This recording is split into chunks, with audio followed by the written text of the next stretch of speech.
The Isle. For years, it's been the go-to dinosaur survival game. The one you point to when somebody asks you, is there a good dinosaur game out there? It's the go-to spot for players who want raw, unforgiving PvP, tense survival mechanics, and an open world where your story is written entirely by the moment-to-moment chaos around you. The premise is deceptively simple. You spawn in as a fragile hatchling, and from there, it's just 3 rules. Grow your dinosaur, survive, and outlast everyone. That's it. There's no quest markers, there's no tutorial hand-holding, and yet somehow that simplicity is exactly what makes it so addictive, because surviving in the Isle isn't just about eating and drinking, it's about reading the land, predicting your enemy's moves, and knowing when to stand your ground versus when to run for your life. Every decision carries weight. From the moment you drop into its vast landscapes, you feel it. Towering forests, sprawling grasslands, and river valleys. It's a world where you're never truly safe, and that constant threat is what keeps your heart pounding. One second you're creepily, silently going through a bush, the next you're in a desperate chase for survival. And when you finally get that perfect kill or escape a predator, it's a high that no scripted mission could ever really replicate. The Isle's magic lies in its emergent gameplay, where nothing is planned and everything is a result of how players interact with one another. Maybe you stumble across a group of strangers and form a temporary hunting pack. Maybe that same pack turns on you an hour later when the food runs low. The game doesn't guide you, it just sets the stage for moments you'll remember after you log off. And then there's the community. Now, its community is tight-knit and passionate, not just about the game, but about dinosaurs in general, which is very important to its success. The people that play the Isle are just simply fans of dinosaurs. They love prehistoric life and playing as their favorite dinosaurs in a setting that feels real. No more, no less. But of course, if you know about the Isle, then you also know about its deeply rooted troubles. I mean, I've never seen in my life a community of players that hate their developers this much. Like, I'm serious. This needs to be studied, man. It is just wild how many people despise the developers of this game. And I'm not exaggerating in the slightest when I say that. I've seen countless Reddit posts containing pure hatred, tons of criticism online, and all over the internet, with new additions being added every week. Now, I'm not going to do a big in-depth dive into the history of the people that created the Isle, but I'll explain the frustration experienced by myself and basically everyone who plays the game a lot. Firstly, this game is still in early access. Come on, mate. It's been 10 years. I was in school when this game came out, and a decade is a long time, mate. There are countless bugs in this game, ones that have just never been fixed. For example, the last update brought new map changes, but also game-breaking bugs, such as the water drinking bug, which basically allows you to drink water when you're not actually anywhere near the water. This is a survival game. Water is very important, but now it's not so important. Things don't spawn when they should. Things are invisible. The actual ecosystem doesn't work as it's supposed to because there are large herbivores in the game that can't be hunted or killed because there are no large apex dinosaurs that have been added to hunt them. The PvP, still a janky mess. The official servers are owned and operated by cheaters, and they basically have free reign to do what they please. The time it takes for new dinosaurs to be added into the game is ridiculously long, and some dinosaurs are unplayable right now because of their bugs that haven't been fixed. Now, that's not everything, of course. The list goes on, but this would be a very, very long video if I was to go through everything. I think the thing that really frustrates people is the fact that the developers released monthly devblogs, and in these devblogs they talk about the new plants they were designing or how they are working on the animations for a new dinosaur that won't be available for years to come. There's no mention of the bugs, there's no mention of fixing the many broken things, there's no mention of acknowledging the frustrations. Nothing, nada.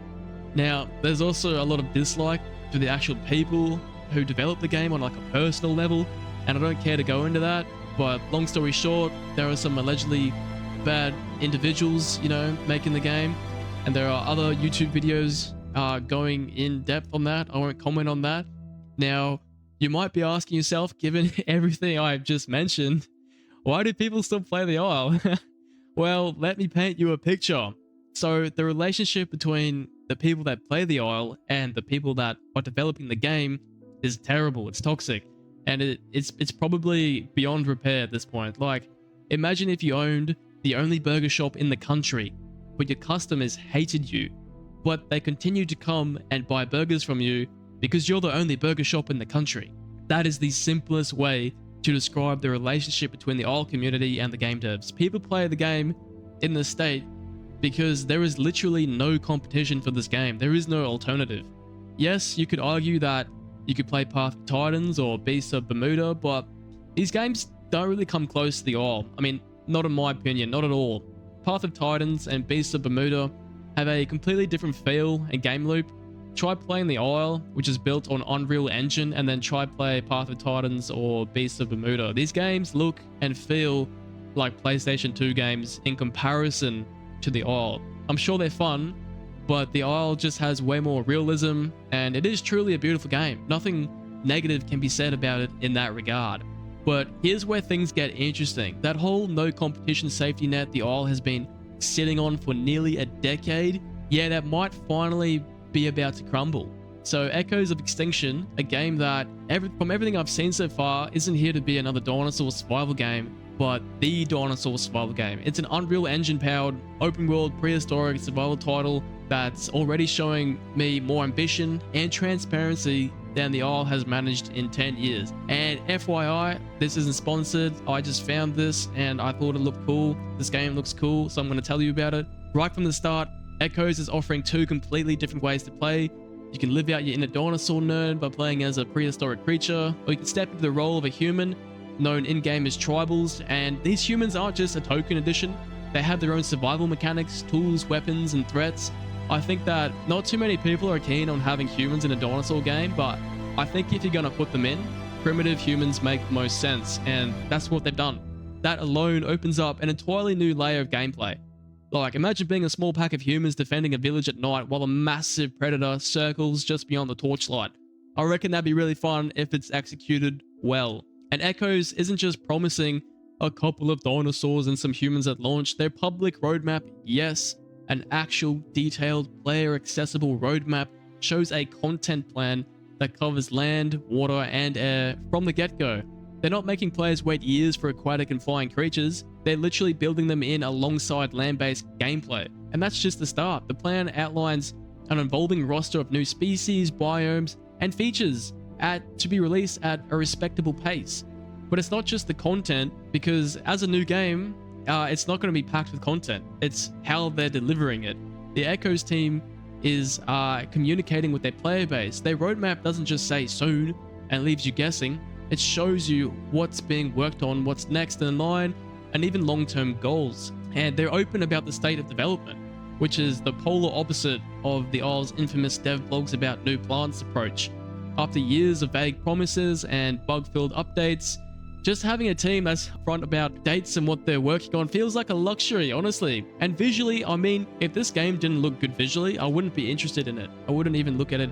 Like, I wouldn't give it a second look, but it's looking sharp. Echoes has that same lush, high detail environment style that the Isle nailed. Towering trees, dense undergrowth, foggy swamps, but it's layering more life into those spaces. AI, wildlife, multiple factions, and dynamic interactions between them mean the world will look alive. In the Isle, you might wander around for 20 minutes without seeing another living thing. In Echoes, you might cross paths with another dinosaur, human patrols, an aggressive AI creature, all in the same trek. That's the more believable ecosystem. And here's the part I think really matters. Echoes of Extinction isn't coming into this fight blind. They've clearly studied the Isle's history, the good, the bad, the catastrophic, and they're building around those lessons. They know the community wants variety, consistent updates, and bug fixes, and of course transparency. And they're making those things core to the project rather than an afterthought. That's why so many die-hard Isle players are watching this game really closely. For the first time in a decade, there's actually a real contender on the horizon. If Echoes can stick the landing and deliver even half of what's on its roadmap, it won't just be the alternative to the Isle, it could be the one that finally makes players pack up and leave the old island for good. And honestly, the Isle's devs should be paying attention, because for the first time since launch, they might actually have to fight to keep their player base. I think competition is very healthy.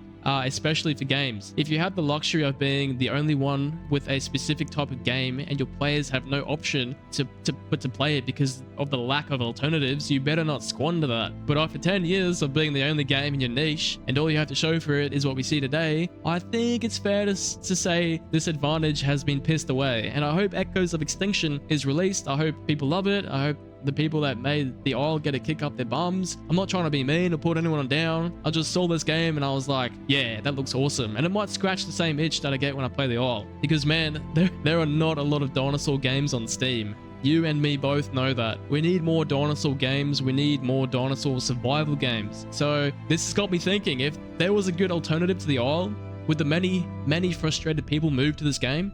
Would all the people that complain about the game and the devs move to a worthy game if the opportunity presented itself? I mean, I love the Isle. I like playing it. I still enjoy the gameplay loop, but I'm like nearly at 400 hours on the game.